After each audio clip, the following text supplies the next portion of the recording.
Hey everybody, welcome to the Reveal Report. I'm your host, Georgetheiceman, on a Monday, and I'm telling you, what a show we got. Urban legends.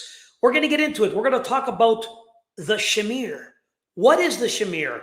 What is this that's gone viral? People are poking their nose and want to know more about the Shamir. Staircases in the middle of a forest. This and much more right here on the Reveal Report with Miss Jessie Czebotar. Coming up next, stay tuned. Here we go.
Hello, everybody. Welcome to it.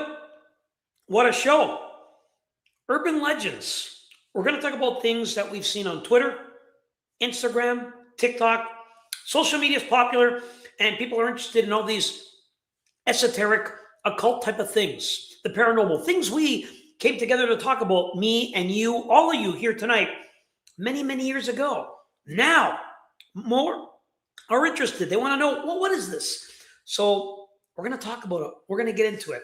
And what better person to discuss this than someone who's an author, is quite knowledgeable and well-read in many different type of occult practices, and even does workshops on how to figure out and decode their language. Without further ado, please welcome Miss Jessie Czebotar. Jessie, how are you? Welcome back. Hey, good to be here. All right, you had a couple weeks off. Welcome back. And we're going to get right into it. Urban legends. Interesting stuff. And I don't even know which one to begin. Maybe I'll play a video. We'll get into the first one.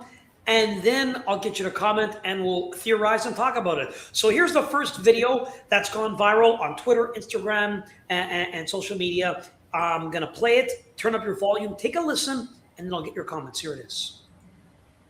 What are the face peelers? Back in 2023, there was a series of videos that went viral, and these videos were captured in the Peruvian Amazon. Chaotic scene in which the villagers were running around screaming, saying, we're being assaulted by aliens, and they were using the term pela cara, which is face peeler. I had to go down there to investigate a particular incident, which was the attempted abduction of a 15-year-old girl. And she told me one evening she was in her backyard, and she bent over to pick up the fruit. She felt a wind at her back, and she looked up to see what was generating this wind, and she saw this person dressed in black body armor flying on a disc, and then he landed next to her and he grabbed her from behind. He put his hand over her mouth. Another one lands in front of her and he grabs her legs. They took out a long tube, and this had a cream in it, and the guy that was holding her mouth from behind, he started to smear this cream all over her face. And as he was doing it, the guy in front said, be careful, don't put too much on because you're going to ruin the flesh. After they applied this stuff to her face, they take out a laser scalpel and they begin to make an incision under her jawline, and she starts to struggle. And as they're beginning to cut, she starts to freak out, and she gets her hand underneath the helmet of the guy behind her, and she starts to lift up on the helmet. He gets agitated, he freaks out a little bit, and they drop her. She lets out a blood-curdling scream. Her brother and a group of other villagers come running instantly. And Talia, before she passed out, she said that the assailants said, let's go, we got to get out of here. And then one of them said, no, we can't just leave her here.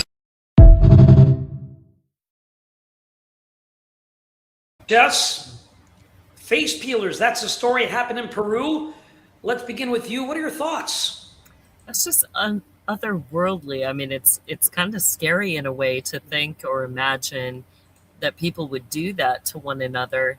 And, I think that there are other stories of that in different ways, including testimonies of, we see things like, I think of like, Ellen DeGeneres and others, that there's claims that they've got, images that look like faces, or Tom Hanks with the volleyball, you know. And is this somehow connected to those that, are there people that engage in that practice? Is it connected to aliens, or, is it more? Is it connected to individuals who have access to technology and do things like this? But then you have to ask why. Why would they do it? Yeah.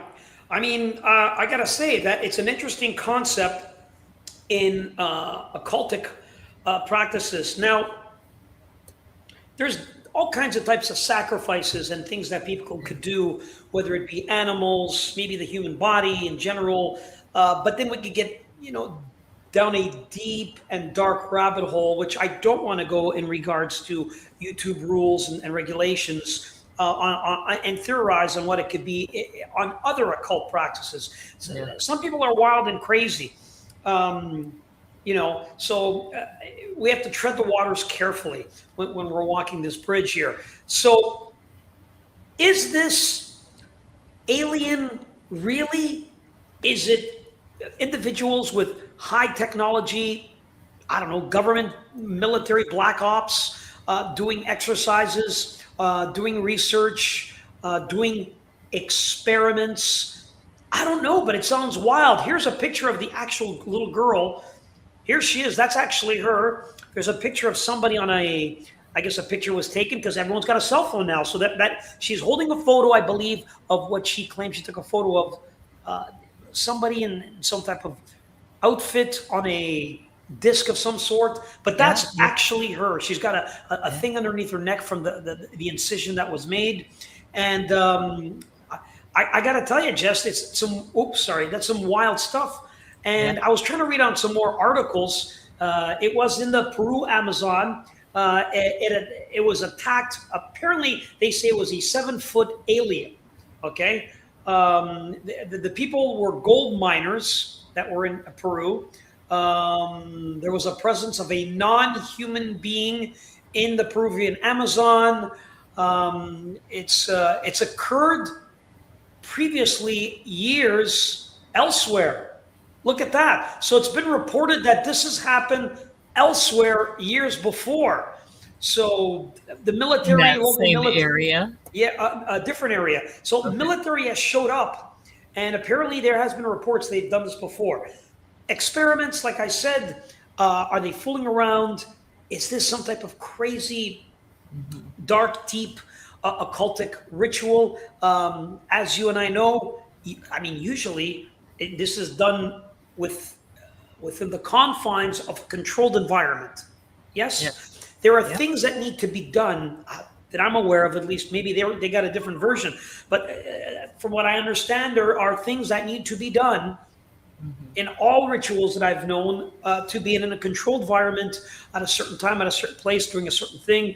Everything needs to be almost perfect, you could say, unless some type of chaos magic, and they're doing that. So I don't know if it's a type of magic ritual, more, I would say, a kind of black op military experiment. All right, what's your closing comments on that, Jess? Yeah. I mean, you have to wonder what they would be experimenting with that. I can't think of any valid purpose that they would need to do such a thing to innocent people for, so I think that at the end of the day, it's a form of stealing from people, taking identities.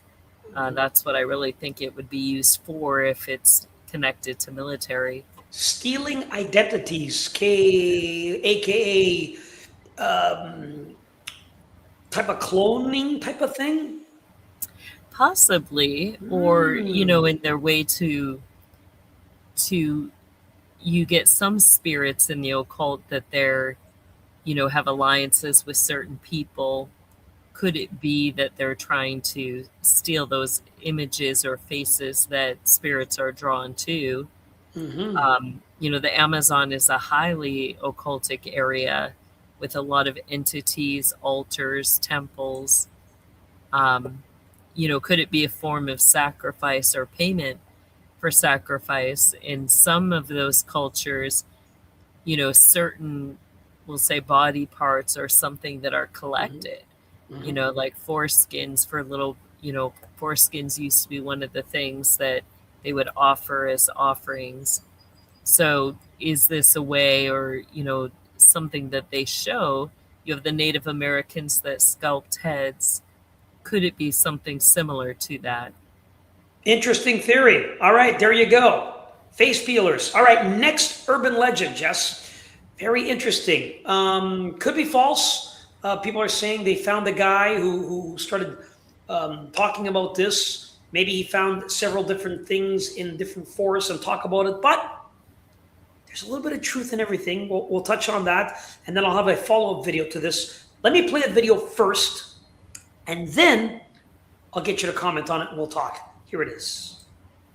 Does anyone else remember when people were finding random staircases in the woods? Reports about these mysterious stairways showing up in the middle of the forest began happening in the early 2010s. An entire Reddit thread was created just to share photos and locations of these staircases that were discovered. That thread was started by a search and rescue officer sharing his creepy experiences coming across these staircases in the forest while searching for missing people. According to the original poster, when he asked people on his team, he was told by all of the other officers not to worry about them, that they were normal, but he was also advised to stay away from them and to never, under any circumstances, climb the staircases, but with no explanation why. He described them as standing entirely alone in the middle of nowhere, usually 30 to 40 miles into the forest, and not attached to any ruins of any buildings, almost as if someone had taken the stairs from a house, cut them out, and put them in the woods. He also clarified that these staircases are not just old decaying steps from a long gone house. He instead described them as usually in immaculate condition, sometimes made from materials that just don't make sense for being in the forest, like polished marble or wrought iron, and they all seemingly lead to nowhere. This thread created a plethora of conspiracy theories that the stairways were possibly some sort of gateway to another time or dimension. It went so far that even a horror show called Channel Zero picked up the storyline for one of the seasons of their show. In the show, the staircase in the forest serves as a portal to transport the main characters to a mansion owned by a family of ritualistic cannibals.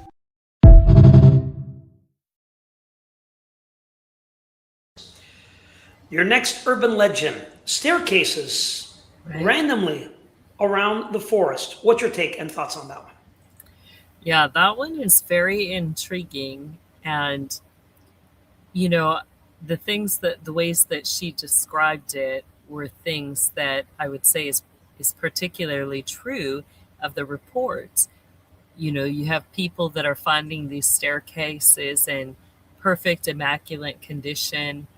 They're curious. They don't know why it's there. It gives this air of something isn't right. And in fact, it's curious because some of them open up into, like around areas, they kind of are placed at thresholds like that when they're in the picture.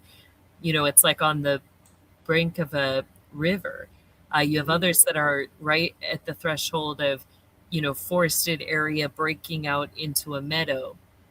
Sometimes, like we've talked about certain areas where you get witches creating portals using vines or vine work, and they'll have familiar spirits around them. So some of these staircases as well will have, creatures that are familiar spirits placed around them, whether those are snakes or frogs, toads, birds, creatures that are kind of watching over them.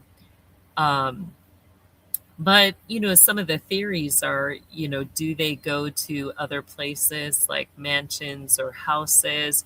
Are they connected to military bases and or interdimensional spaces? That's the question, is where do they lead, and are they connected to the disappearance of people, in the national forests and the woods? There's theories, a lot of theories with those. Well, it's an interesting thing when we're talking about these staircases. And this one particular, you said, is by the river. We all know that the river, or when you're by water, a lot of people choose that particular location to conduct magic because of the energy flow in the water. It's continuously flowing, kind of like your blood in your body, always flowing. So a lot of manifestation happens. High tide, low tide, they pick certain times for the water.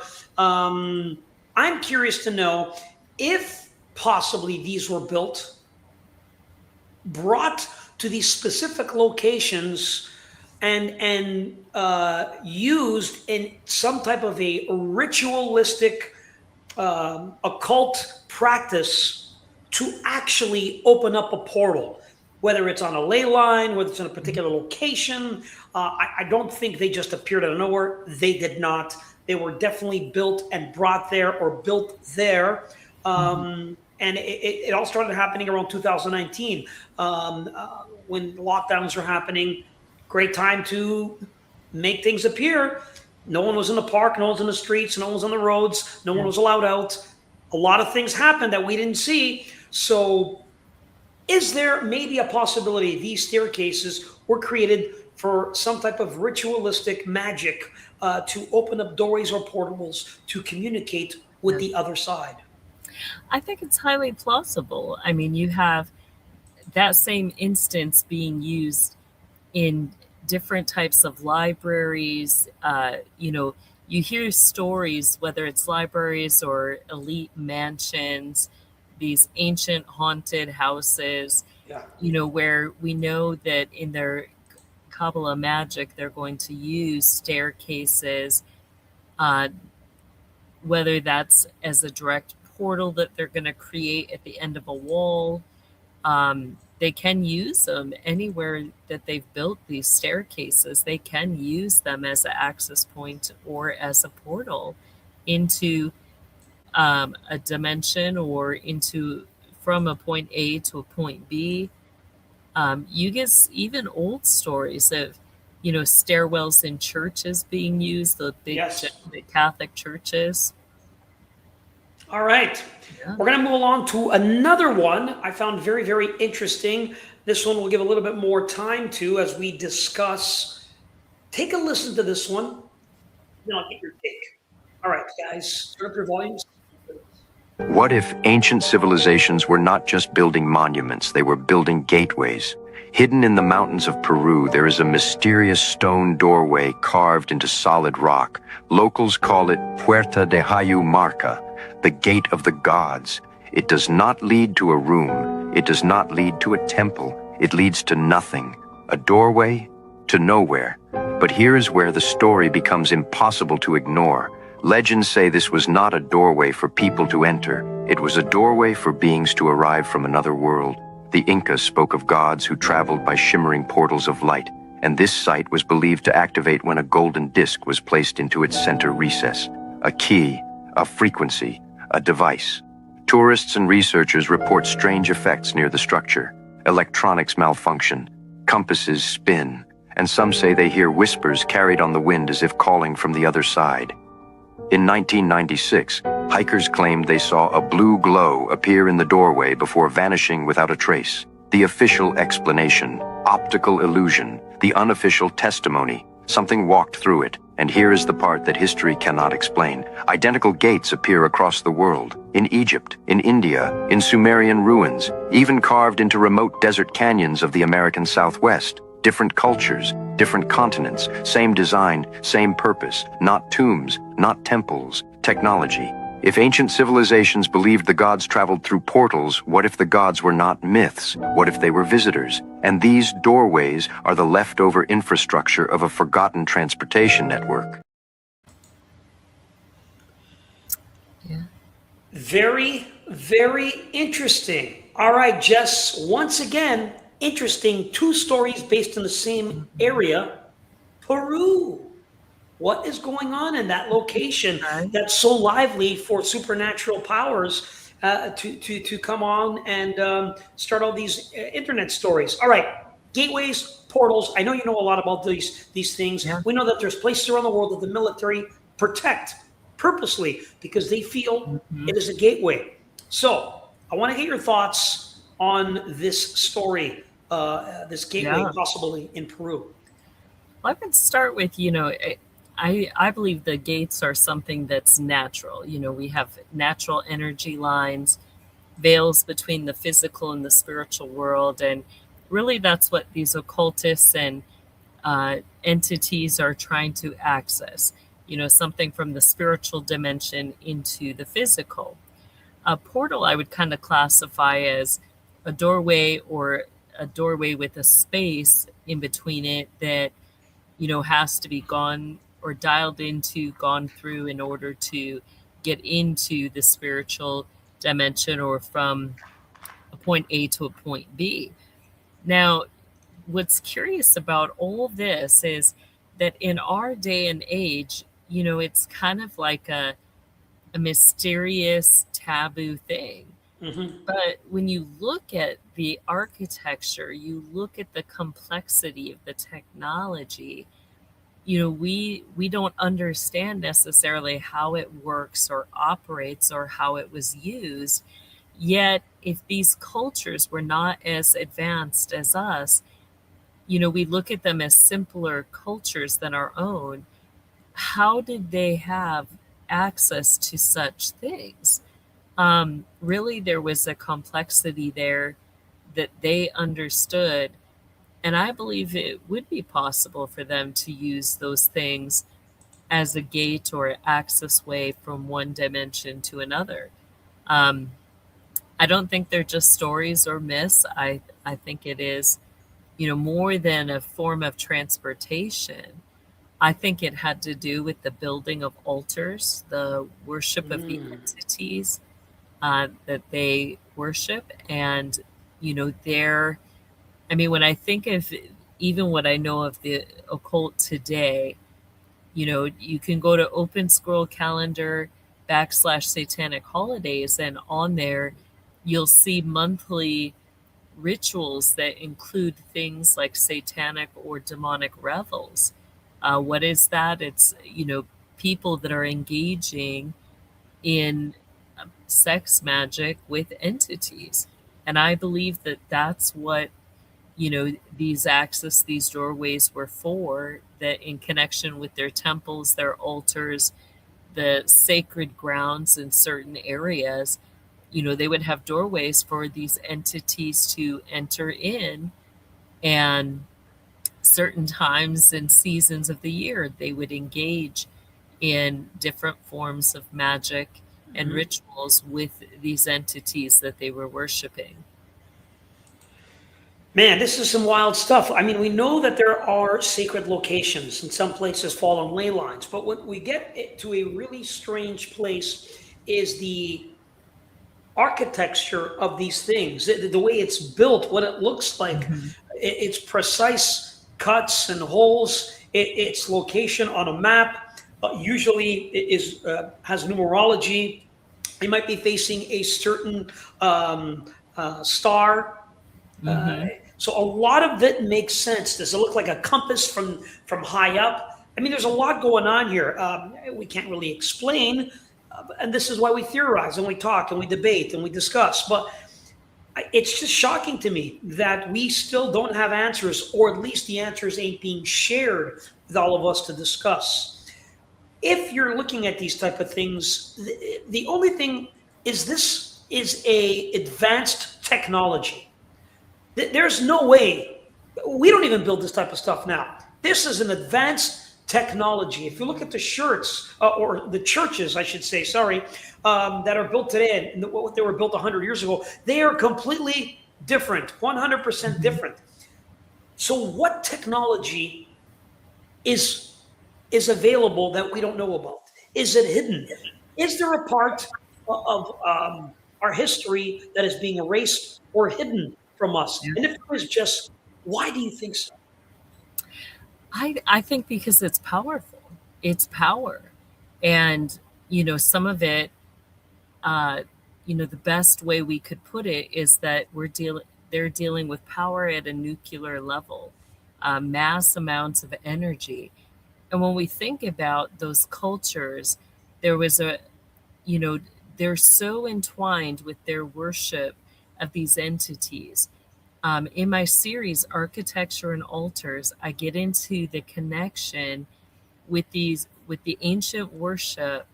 They're bringing into it the frequency, the light, the seasons, whether they were worshiping during the day or whether they were worshiping at night. And when you combine that with frequency, with dancing, with song, sound, whether that's major keys, minor keys, all of these things impact the world and the atmosphere around them. And is that how they utilized or gained access to an unbelievable amount of power and energy? Again, we're talking about portals, doorways built with some type of advanced technology, which is a great segue to our next urban legend. This is going to be very interesting. I'm going to play this video. I want you to turn up your volumes. Take a look. It's our final story for the show. What is the Shamir? Take a look. Solomon's temple. There's a story within the Talmud, and it talks about Solomon used this ancient technology to build a temple called the Shamir. This is weird. Preface, the Talmud is not recognized within Christianity. Historians do. But this Shamir, some speculate it's a worm. It is this green ray, a living creature whose gaze carves rock. Whoa! The Talmud talks about the story that God basically told Solomon, you're not allowed to use iron tools on the temple because these iron tools are also used in warfare. Yeah. This is Talmud, not the scripture. And then he was told the Shamir was given to Ashmadiah, the king of demons. Medea? Tyler Perry? Or Ashmadiah, I think. Solomon's best warriors forced him to say where the Shamir is. Wow. And that's when they used the Shamir to build the temple. Seems worse than iron. And this is where it gets crazy. They believe that the Shamir was created before Adam and Eve. So it was a tool being used by these demonic creatures. Yeah, and Got we've it. talked about before all these ancient ruins, like in Peru and stuff. These rocks fit perfectly. Nothing could contain this Shamir except a lead box because it's the only thing that can contain radioactive material. Weird. And then after the temple was built, somehow the Shamir just disappeared. I really liked that one. Okay. The reactions were great.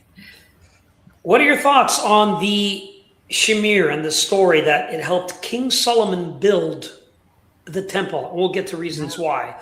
But let me get your overall view of this. Well, it's curious. They begin to bring out what is the Shamir. Some say it was a worm. That just has a bunch of kind of comical connotations that go hand in hand with it. Others claim it was more like a sliver of a diamond type stone. Others go as far as to say it was like an emerald type stone. So there's some different theories as to what was the Shamir. And then with that, that whatever it was, it had this ability to be able to carve, whether that was through laser type eyes, through its gaze. Others claim, like with its teeth, it was able to perfectly know how to, carve out, and the material that it can carve out of included stone, iron, even diamonds. So, this is like your stellar insect if it was a worm. And there's a lot of questions that go along with that as to whether there could be such a creature.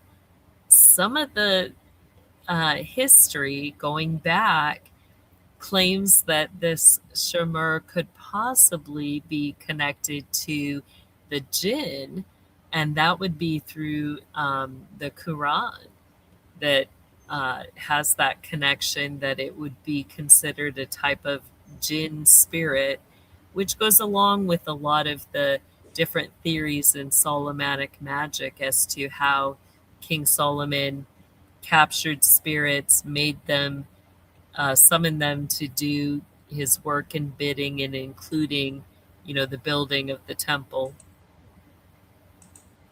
Yeah, it's an interesting situation. The Shamir. For those who don't know, of course, King Solomon received a ring. This ring had much power. The folklore of the ring is he would use the ring to control and command demonic forces. These forces helped him find gold all over the place, which helped him become even wealthier. The story or the folklore behind the Shamir to build Solomon's temple is as follows: that God Almighty, our Lord, did not allow him to use metal, because the metal available to him would have been used in war to kill, hurt another human being, kill an animal for food, and it was tarnished, dirty. And the Lord didn't want anything of negative in that connotation to touch or come close to where he would reside, which is the story that he resided in one room in Solomon's temple. So it had to be done perfectly. Again, the measurements, the stones, everything was done with perfection. Was it alien technology? Because it sounds to me like a laser. That's what it sounds to me, Jess. It sounds to me like a green laser. Most lasers are green now. Now they can change colors, but back in the day there was only one color. Really, it was green. So it sounds like some type of a nuclear thing. And there's even a story about them trying to transfer the Shamir, and somebody went near it or somebody and died. Mm-hmm. Again, almost like like what the Lord asked to be built. Well, kind of interestingly enough, like if you go down the whole green concept and the connection with the Quran, we know that not scripture, but in the book, The Initiates of the Flame, by Manly P. Hall, it brings out the story of Lucifer's fall. And there's alluding to that Lucifer's breastplate, that Michael struck a stone, an emerald stone, out of Lucifer's breastplate. Now, it's rumored that that stone, when it fell, that is what is the stone, the cube, the black cube at Mecca. Now, it's said that within that black cube that there is a shard of the emerald that was part of Lucifer's stone. The question is could there be a connection between the emerald stone that supposedly was struck from Lucifer's breastplate and this Shamir? There's further things with that, but I think that is there a connection with the spirits? Then you go down the jinn road, and we know that there's tales of jinn that can capture people with their looks. Some are kind of like comparable to a genie in a lamp. You can summon them. They're supposed to do your bidding, but there's a limit as to how much they will do. There's always a price that you or your whole family line will have to pay if you summon this jinn. And some of them, are contained in ancient, like I think of the ones connected to the Chinese or more of the Asian culture, their jinn stories. You've got the jinn contained in a jar, and when you want to summon it, you remove the lid, but you're not supposed to look at the jinn. There's always that in the tales where you're not supposed to look at them, or you might find yourself trapped in the container that the jinn was in. So is there a connection with that? Maybe giving us more credence that, this Shamar could be a jinn type spirit that King Solomon trapped. It's interesting. People on, our chat is very intelligent, and they're even saying things that I may have missed, like the lifesaver in Star Wars was green. No, true. A green laser with power. I mean, people writing these movies, it's 40 years or something, that movie. Isn't it like 40 years old? The information they had is a little bit advanced. I mean, even the Ark of the Covenant, that movie with Indiana Jones, again, they talk about it being powerful, people fighting for it, finding these lost relics, and they create energy and power.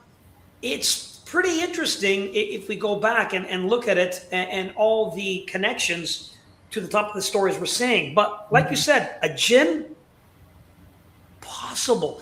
They say that the Shamir was here on Earth before man. That's another thing. I don't know if I could comprehend, and it's not that I don't believe that it's an actual beast, but I could comprehend it's some type of weapon, some type of... Well, I could maybe comprehend that it's a type of beast or creature. With a green laser coming out of its mouth? Maybe, maybe like a mega baby fly, we'll call it. I can't do it. Just to avoid the other word. But it's like, you get the creation of bugs, insects, larvae. Could it have been a radioactive, nuclear energized? Now we're getting a little bit, a nuclear energized weapon. This was sophisticated, high-tech, advanced, unbelievable knowledge. This was some type of nuclear, some type of thing. Some say that the Ark of the Covenant also had some type of nuclear energy or some type of advanced power. People couldn't go near it to touch it with their bare hands. You had to wear certain clothing. Remember, the main priest had chest plates. This is all coming together now, Jess. All of it is starting to make sense. If you could just connect the dots, there is an advanced society, technology, information that was given to those biblically, and even before that, an advanced knowledge. I just don't know what to say. I just don't believe it's a worm, but I could comprehend possibly a nuclear type radiation, laser energy, advanced. That I could believe. And I could truly see that because the stargates are advanced. If you look at the hieroglyphs from Egypt, they always on a flying saucer. Someone's always coming down. I think in the book of Enoch, he talked about how he was picked up and flown away. Picked up and flown away. It's some very interesting stuff, Jess. I don't know. I don't understand it, but you get the whole Asmodai connection. And could it almost be like a type of the Lord of the Flies type deal where you have Asmodeus having secret knowledge of this worm-like creature that he commands, that he keeps in a box, and has the secret details to this information and how to use it. I mean, that connects to a famous book that we've talked about in the past that's used at the highest levels of the occult with forms of blood magic. you've got the book The Red Dragon, Yeah. where you get into those last chapters and they're connecting with Asmodeus, and that's to get that information, to learn the secrets that he has. Could that connect to the architecture, the building of these magnificent cathedrals? Now we're talking. Now we're getting somewhere. The only thing that I know for sure, Jess, is there's some type of advanced technology that we're still not privy to or aware of. But even when we do shows on the lost city of Atlantis, you know what I mean, or Tartaria, we get into that technology that was passed on. Gary Wayne said it was passed on and it disappeared. They said we had free energy. And we've seen certain things that are shocking that we don't make anymore. There's so much about our past that has been blocked out. And I think when the time is right, the Lord will lift the veil and the truth will be set free, and we will be awake to a lot of things. We're living in interesting times. That's all I got to say. Jess, urban legends, incredible. Lots of them out there. We'll have to do another show about them. And another show we're going to be doing next month with you, curses. Ladies and gentlemen, fasten your seatbelts for this show. I've been doing some deep research, and I have testimonies after testimonies of curses, things that have happened. There's just no coincidence. Yeah. And we're going to get into different types of curses next month with Jessie and a whole bunch of other guests and shows. It's going to be incredible. Jess, just want to run it down, man. We've had a great month so far. We had Demonology with Michelle De Sosa. You were here with Michelle D. And right. Great show. We had the Nephilim Giants last week with Gary Wayne. If you haven't seen it, check it out. Tonight we had Jessie, but next week, Jess, Nathaniel Gillis, Portal to Hell. Where is it? I don't want to let the cat out of the bag and give everybody a 7-day head start to do all their research. So you have to wait. Tune in next week. Nathaniel Gillis will be here. We're going to talk about one of the most evil places on the face of the planet. And it's going to be a very interesting talk. Is it possibly a portal to hell? We're going to get into it. Jess, as we sign off, we're going to be doing an after show, a Q&A with everyone on Patreon, and everyone is welcome to join. Click in the link underground, or I should say under the description. But what do you got to share with everybody? How can people follow you and learn more about what you do, Jess? Yeah, you can find me on patreon.com/Jessie Czebotar. You can find my courses, books, workshops, and unique decoding coaching sessions on kingdomlivingwithjessie.com. And I encourage you to be watching for that, because I'm going to have some very unique decode and coaching sessions coming up for June and July.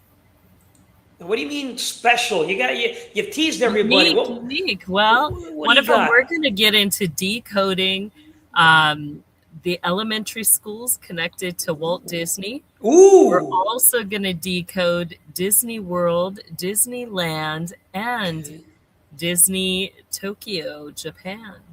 Interesting. Okay, so you'll do a whole course. People will learn about it, know what's going on, everything. Hey, yeah. People don't know this, but I'll just let this tidbit out, because we did discuss it in the past. But a lot of research done on Disney. He was part of a very special group at a very young age called the Demolay.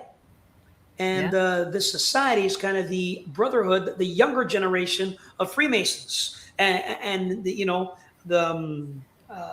other groups are out there. So take a look at the Demolay. Very interesting on people that were involved and were a part of it. It is. That would be a great show too. All right. Yeah, and then I'll have the next month, July, we're going to get into decoding some of the particular universities, like Ohio State, which is right smack dab in the witch capital of the world, where they hold the witches' grand balls. We're going to get into Oral Roberts University and Oxford, the vampire haven. Wow, interesting.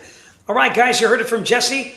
It's going to be an amazing opportunity. Her link is in the description to get more details on those courses. Next week, Portal to Hell. And look at the other weeks we've had. Go to our channel and catch up on these videos. Comment, share, like, guys. We appreciate you being here. On behalf of myself and Miss Jessie, we want to thank you guys all for being here. And Jessie, anything else you'd like to say before we sign off?